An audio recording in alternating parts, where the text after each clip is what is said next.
pa rin sa dati, pabalik pa rin sa dati. Uy, ano yan, boy? Looking for ano? Looking for what? Looking for, wow, let me check this.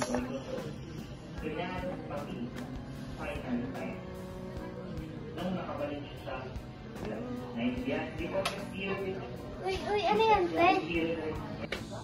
Ano kasi, naghanap kasi ako ng website na pwede mag-download ng free editing apps. Eh, may nag-send sa akin, accidentally, may nag-send sa akin. Parang ano, timing talaga. Gusto ko sanang i-check. Anong tingin nga? Ay, alam ko na. I-check mo muna yung link na yan sa app na to. Wait lang. Meron kang alam.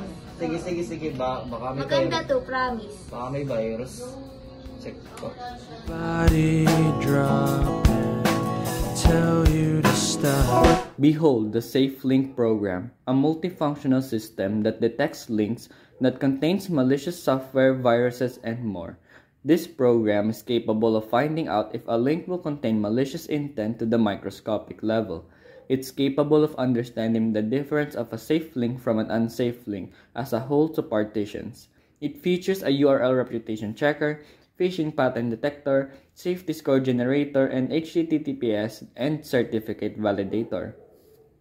Let's start with the URL checker. This feature of the program checks the parts of the links that may contain the harmful content, from length to special characters to keywords to IP addresses. It checks out every little detail about the URL. This feature of the program detects checks the parts of the links will be marked B levels content, from length to special characters normal to keywords to IP addresses level. It checks out every little detail about the URL. Once the program detects the moderate links that are in the moderate B levels of repeatability, unusually long. First will be the normal, whereas the word last is level, there is nothing wrong with the link. That is completely has a high chance. Second is the moderate links that are in the moderate category. Besides the length of unusually long, it also checks for suspicious. And last is it can blow its category states that the link has a high chance of having malicious content and is very unsafe. Besides the length of the link, it also checks for suspicious keywords that can blow its cover for being safe. It will tell you if the domain is safe. Moving on, we have next to it is the capability of adding and removing domains. This feature checks the domain of the link give the user the program within the capability of adding and removing domains that should be included within it will tell you if the domain is safe or not.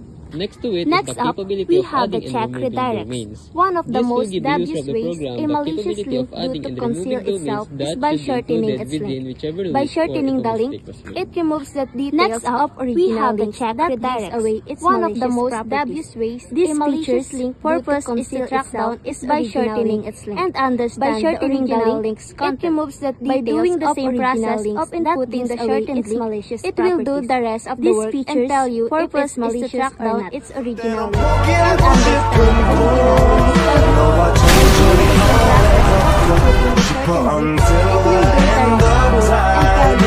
Malicious or not. And last, we have about SafeLink. Here you can read the description of the program, what it does, and what permission it has of you. And lastly is the exit program. This command will finish the program once the user is done using it. Uy, salamat sa sinabi mo kasi kung di mo ako pinigilan siguro marami pang nangyari sa device ko. Salamat sa SafeLink app dahil nalaman kong safe yung link. And baka pag-download na ako ng free premium editing app. Thank you talaga sa SafeLink. Sabi ko sa'yo solid yan. Maganda yan, pre. At gamitin mo ulit yan sa sunod na. Kailangan mong i-check yung mga link. Lalo na kapag feel mo na suspicious. Okay?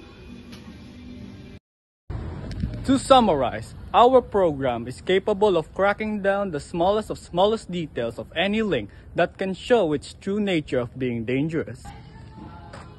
Uy! As previously mentioned, it is capable of understanding domains, special characters, keywords, and even shortened link that conceals the site. And to top it all off is a list of links and sites that are also in the whitelist and blacklist. Once again, this is SafeLink. Here to protect you.